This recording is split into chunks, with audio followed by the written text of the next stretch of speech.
열왕기하 9장 7절부터 13절 말씀입니다. 여호가 이스라엘의 왕이 되는 내용입니다. 저는 이제 예후에게 사명을 줍니다. 열왕기하 9장 7절부터 10절. 너는 내 주 아합의 집을 치라. 내가 나의 종 곧 선지자들의 피와 여호와님의 종들의 피를 이세벨에게 갚아 주리라. 아합의 온 집이 멸망하리니 이스라엘 중에 매인자나 노인자나 아합에게 속한 모든 남자는 내가 다 멸절하되 아합의 집을 느바세 아들 여로보암의 집과 같게 하며 또 아히야의 아들 바하사의 집과 같게 할지라. 이스라엘 지방에서 개들이 이세벨을 먹으리니 그를 장사할 사람이 없으리라 하셨느니라 하고 곧 문을 열고 도망하니라.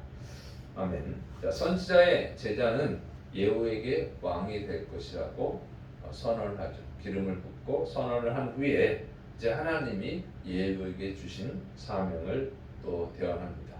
그 사명은 아합의 집안을 멸망시키는 것입니다. 아합 집안의 남자는 모두 멸절하는 것. 그래서 여호와 하나님의 종들을 죽인 그 피를 흘리게 한 그 빚값을 이세벨에게 갚아주라 하는 것이었습니다.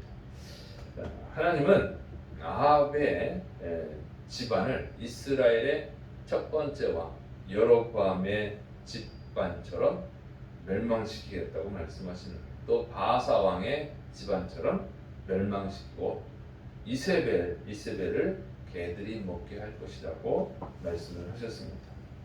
이것이 하나님이 예후를 왕으로 세우시는 이유였어요. 하나님이 왕을 세우시죠. 통치자를 세우시는 거예요.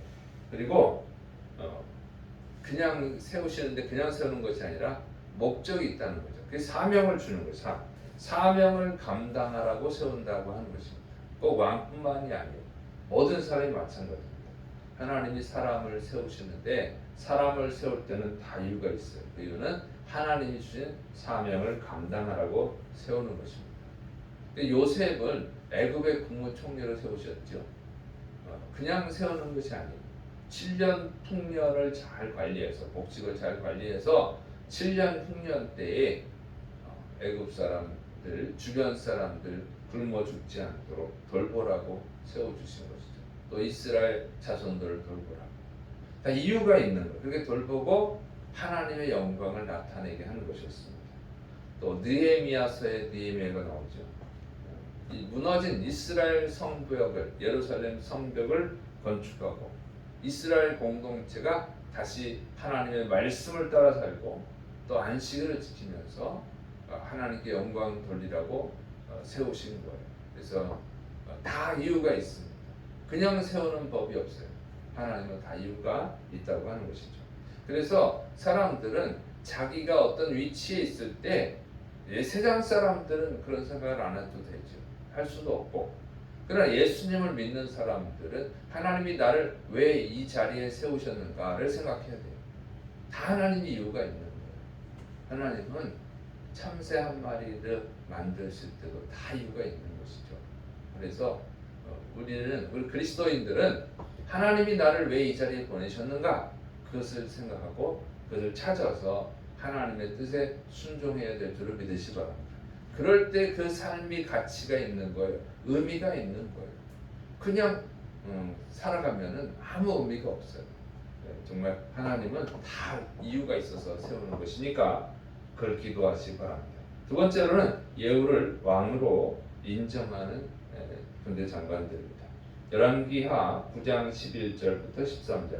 예후가 나와서 그의 주인의 신복들에게 이르니 한 사람이 그에게 묻되 평안하냐 그 미친 자가 무슨 까닭으로 그대에게 왔더냐 대답하되 그대들이 그 사람과 그가 말한 것을 알리라 하더라.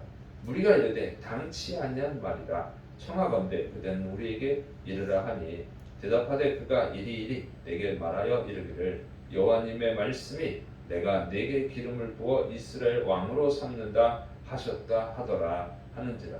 무리가 각각 자기 옷을 급히 가져다가 섬돌 위 곧 예후의 밑에 깔고 나팔을 불며 이르되 예후는 왕이라 하니라.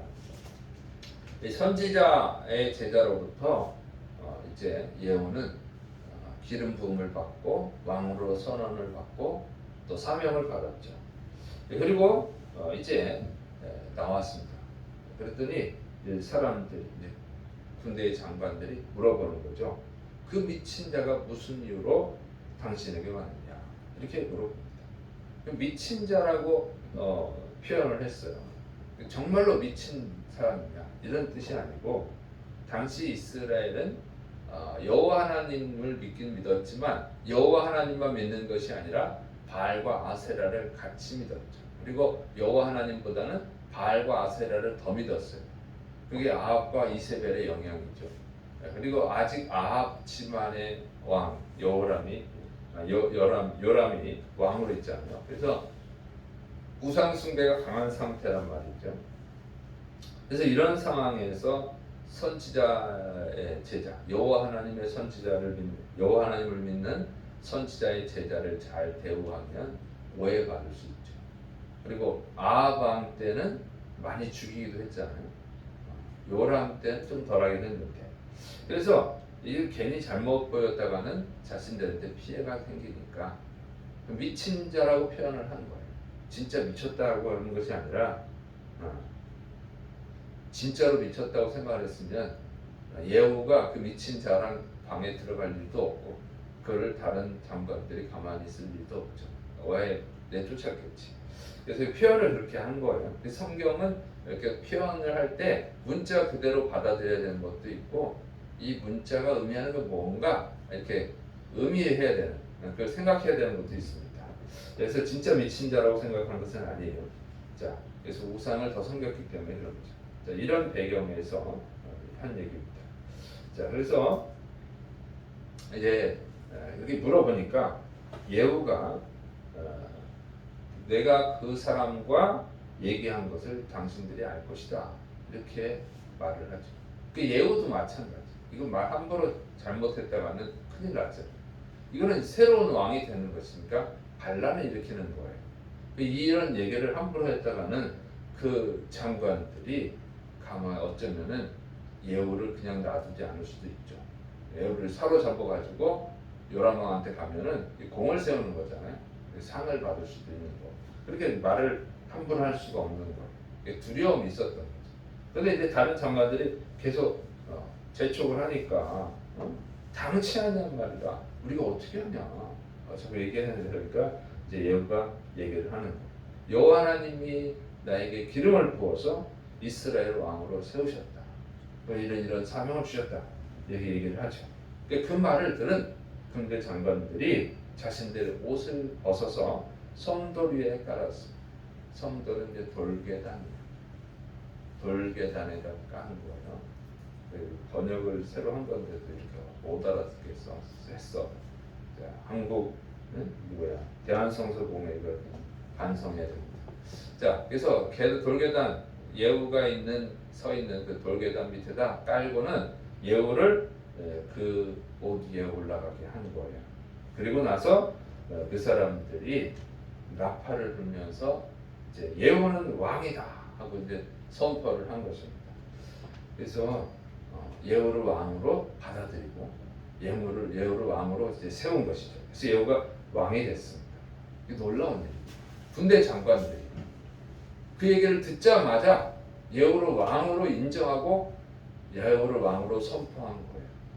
나팔을 불면서. 그러니까 예후도 이게 조심스럽잖아요. 조심스러워서 처음에 말 안 하려다가 한 건데, 그 얘기를 들은 장관들이 곧바로 자기들이 미친 자라고 표현을 했었잖아요. 그만큼 두려웠던 거예요. 하나님의 종과 자기들이 얽히면은 오해받을까.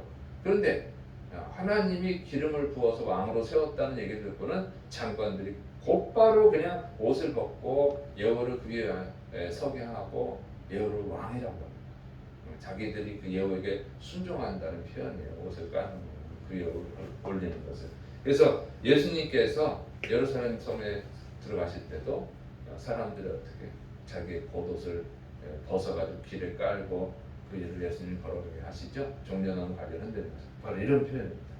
그래서 이 사람들이 곧바로 그냥 그 얘기를 듣자마자 여러 왕으로 받아들였다고 하는 거, 이거 놀랍죠.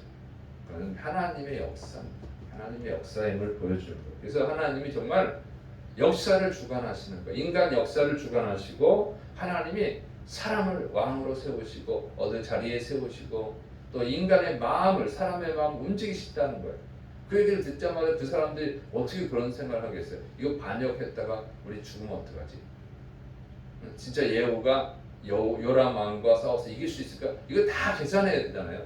계산하고 나서 승산이 있다 하면 이제 왕으로 세우는 건데 그런 과정이 없이 곧바로 그냥 왕으로 인정했다고 하는 것은 하나님이 그들의 마음을 움직이셨다고 하는 것을 알 수 있습니다. 이렇게 하나님이 세상을 주관하십니다. 세상 역사를 주관하시고 사람의 마음도 주관하시고 하나님의 뜻대로 세상을 이끌어 가시는 줄을 믿으시기를 축원합니다. 이것은요 우리 그리스도인들이 두려워할 필요가 없다는 거예요. 예후가 처음엔 두려워하다가 얘기했잖아요. 우리는 이런 주저함이 있다고. 이 세상을 살아가면서 예수 믿는 사람들이 만왕의 왕이 누군지를 정확히 모르는 거예요. 하나님이 온 인류의 역사를 주관하신다는 거예요. 하나님이 세우고자 하는 사람을 마음대로 세우고 그 사람을 세울 때는 사명을 주고 세운다고 하는 것들을 우리가 진짜로 믿어야 돼요. 그러면 두려움이 없죠. 세상을 살아가는데 권력자들 앞에서 가진 자들 앞에서 두려워할 필요가 없는 거예요. 하나님이 다 주관하는 그들을 두려워할 필요가 없습니다. 또 정말로 하나님을 믿는 사람이라고 하면 권력자가 된다 해도 정말 세상에서 가장 많은 것을 가진 자가 된다 할지라도 하나님의 뜻을 잡고 겸손하게 하나님의 뜻에 순종하게 되는 줄을 믿으시를 바랍니다. 그래서 우리가 진짜 하나님이 세상 나라를 다스린다고 하는 것을 믿어야 될 줄을 믿으시기 바랍니다. 기도하겠습니다. 사랑이 많으신 하나님 아버지, 하나님께서 세상 나라를 주관하시고 하나님이